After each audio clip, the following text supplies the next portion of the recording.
days, no, from tomorrow, Monday, Tuesday, Wednesday, and Thursday. We have 4 days to put together all our learnings, no, from this series and try to make them matter, no, in the game that really is more important to us, most important to us, which is the Kazakhstan and Iran game. The other thing is more or less medyo may idea na kami, no, kung sino yung final 12. No? Of course, we will not make that announcement right away. But unti-unti nang nabubuo at nakikita rin namin, I think the scrimmages at tune-up games were also a big factor, no, in choosing the players.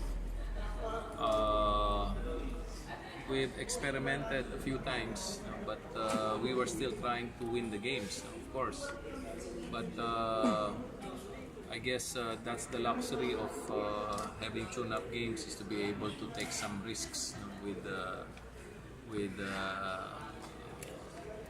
some strategies and decisions.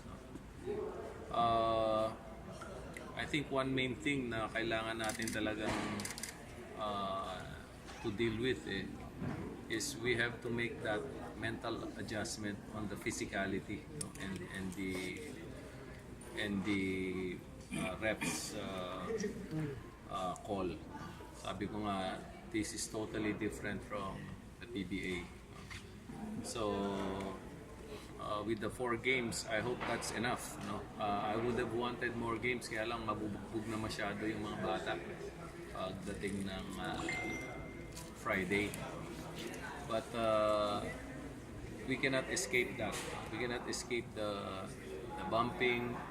Iba yung binabangga ka ng malalaki na malalakas na mas experienced kaysa dun sa binabangga tayo sa PBA, no, ng kasing lalaki lang natin, no. So I keep trying to emphasize that, no, with the players, that we only have a few days to be able to perform under pressure, under greater physical duress than what we are used to in the PBA. Yung game to against Kazakhstan, maganda ng galaw eh. Bakit ngayon ito?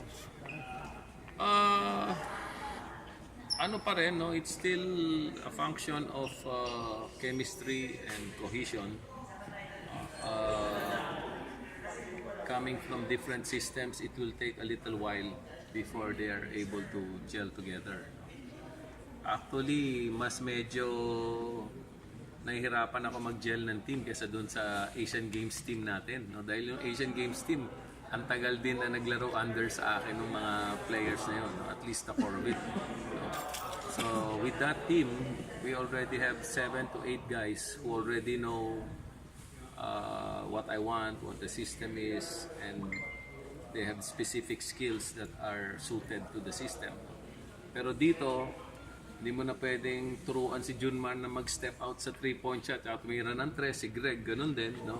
So we have to work with those limitations. But at the same time, they also bring with them some advantages, no? So magko-compensate naman siya. May advantage naman sa size. So we're going to have to look for some plays that is going to maximize yung effectivity ng mga big men natin. Competition, para kung lang. Yun nga, sabi ko sapat na yung 4 games. No?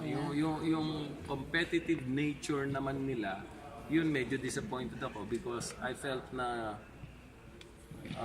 they could have exerted more effort, no? Pero ang iniisip ko naman, baka nagpe-preserve din sila ng sarili nila. Dahil sa ganong klaseng bubugan, ang hirap naman na kumbaga masunog mo yung sarili mo. So we're very positive naman na we can play a good game against Kazakhstan. Sabi mo, gusto nyo sana mas marami ito. Hindi ko ba kung nag-usap mo like Alaska? Kaya lang training Kailangan din nila practice, kailangan nila practice. Ano na lang ilang araw na lang baka may ano pa baka may mangyari pa, no? So it's better to preserve them at this point and also to just do the scouting. Mag-uumpisa na kami ng scouting namin tomorrow all the way through Thursday, and then practice the specifics na for the game.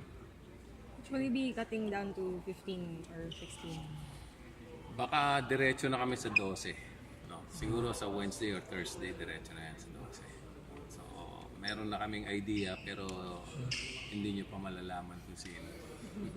Coach, would you say ba na you could have won a few more games or okay na sa'yo yung ganun na at least may natutunan din kayo? Okay na yun. Of course, we wanted to win. Gusto namin manalo. No? Kaya lang,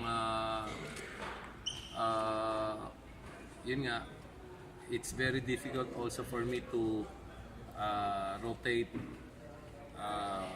14 people, no? Tapos kinakat ko na nga yan dahil 19 yan, no? So ginagawa ko na nga alternate yung iba, no? But when we're a solid 12, it's easier for me to prepare them and rotate them. Coach, Matagal ang oras kanina ng mga bagong dating. Like, it's not...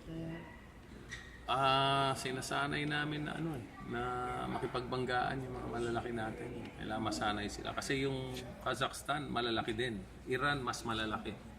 So, the more time they get used to the bumping and the pushing, the better for them. Talagang yung mga malalaki natin mapapalaban sa banggaan. Coach, thoughts on Kyle Soto? I'm pretty happy with, hindi naman siya nagkalat, no? He actually tried to dunk on the big man of the other team, no? So he's a fighter, one for one team, no? And he doesn't get intimidated. Ang kulang lang talaga niya is yung maturity ng katawan niya. Mahina pa siya, tsaka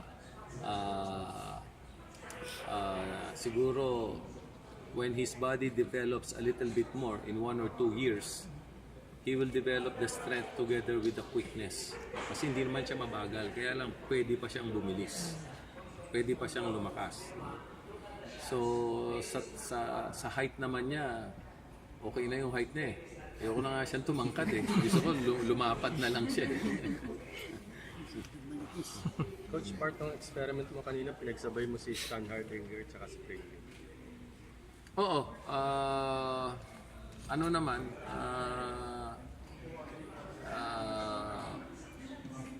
tinignan ko lang yung combination nila because this was our combination sa Asian Games. No? Pwede silang magsama dati. No?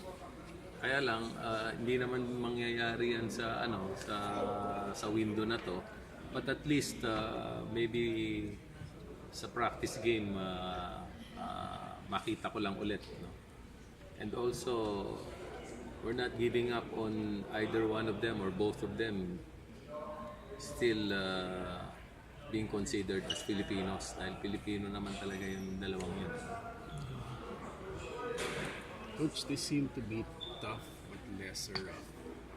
Can you say na ito yung sa apat niyo, ito yung closest international brand of play na pwede mo masabi sa mga bago? Pwede, pero alam mo, it could get tougher. No? From my experience, iba-iba talaga yung inaalaw ng mga referees.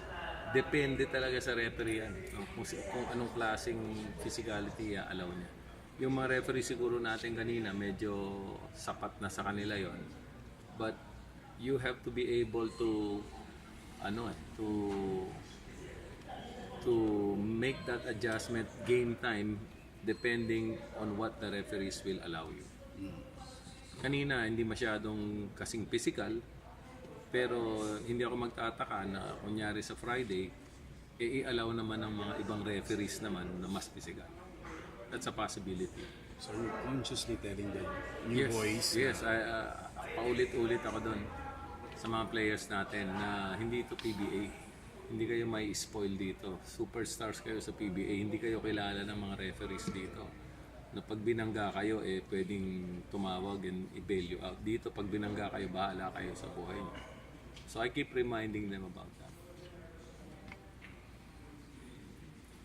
Thank you.